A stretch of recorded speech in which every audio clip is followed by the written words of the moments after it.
రైతుల ఖాతాల్లోకి రేపటి రోజున పీఎం కిసాన్ 22వ విడత 2,000 రూపాయలైతే అందబోతున్నాయండి. అస్సాం రాష్ట్రంలో గౌహతిలో పీఎం నరేంద్ర మోదీ గారి చేతుల మీదుగా అయితే ఈ పీఎం కిసాన్ 22వ విడతని నిధులు విడుదల చేయబోతున్నారు. అన్నదాత సుఖీభవ పథకానికి సంబంధించిన చివరి విడత అంటే 3వ విడతకు సంబంధించిన 4,000 రూపాయలను కూడా రేపటి రోజున నిధులు రైతుల ఖాతాలకు అయితే విడుదల చేయబోతున్నారండి. పీఎం కిసాన్ 2,000 రూపాయలు, అన్నదాత సుఖీభవ 4,000 రూపాయలు, మొత్తం 6,000 రూపాయలు అయితే రైతుల ఖాతాలకు రేపటి రోజునైతే అందబోతున్నాయండి. గుడ్ న్యూస్ అనే చెప్పాలి రైతులందరికీ కూడా. అలాగే ప్రతి ఒక్క రైతు కూడా రైతు గుర్తింపు కార్డు ఐడికి అయితే నమోదు చేసుకోవాలండి.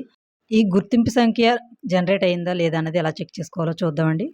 సో మీ పేరు మీద ఆ నెంబర్ జనరేట్ అయిందా లేదా అనేది కూడా మీరు ఇలా మొబైల్లో ఈజీగా చెక్ చేసుకోవచ్చు. ఆల్రెడీ ఒక వీడియో చేశాను. సో అగ్రిస్టిక్ అనే యాప్ ద్వారా మీరు యాప్ క్రోమ్లో ఎంటర్ చేసినట్టంటే నెక్స్ట్ పేజ్ ఇలా వస్తుంది. సో వెబ్సైట్ వచ్చేసి మీకు కామెంట్ సెక్షన్లో ఇస్తానండి. ఇక్కడ ఆధార్ నెంబర్ బాక్స్ చూపిస్తుంది కదండి, ఆధార్ బాక్స్. సో ఇక్కడ ఆధార్ నెంబర్ ఎంటర్ చేసి నెక్స్ట్ అప్ కలర్ బాక్స్లో చెక్ అనే ఆప్షన్ ఉంటుందండి. సో ఆ ఆప్షన్పై క్లిక్ చేస్తే కనుక రైతు ఆధార్ నెంబర్ అయితే ఇచ్చారో ఆ రైతు యొక్క డీటెయిల్స్ అయితే చూపించడం జరుగుతుందండి. అక్కడ అంటే రైతు పేరు, అలాగే ఆ రైతు ఎప్పుడు నమోదు చేసుకున్నారు, అలాగే ఐడి నెంబర్ అయితే చూపించడం జరుగుతుంది. ఇక్కడ నేను నెక్స్ట్ నా డీటెయిల్స్ మాత్రం జస్ట్ లాస్ట్లో ఉన్న డీటెయిల్స్ మాత్రమే చూపిస్తున్నానండి. ఐడి నెంబర్ అయితే చూపించట్లేదు. మీకు కూడా ఇలా డీటెయిల్స్ అయితే రావడం జరుగుతుంది. సో ప్రతి ఒక్కరైతే కూడా ఈజీగా మీ మొబైల్లోనే చెక్ చేసుకోవచ్చండి.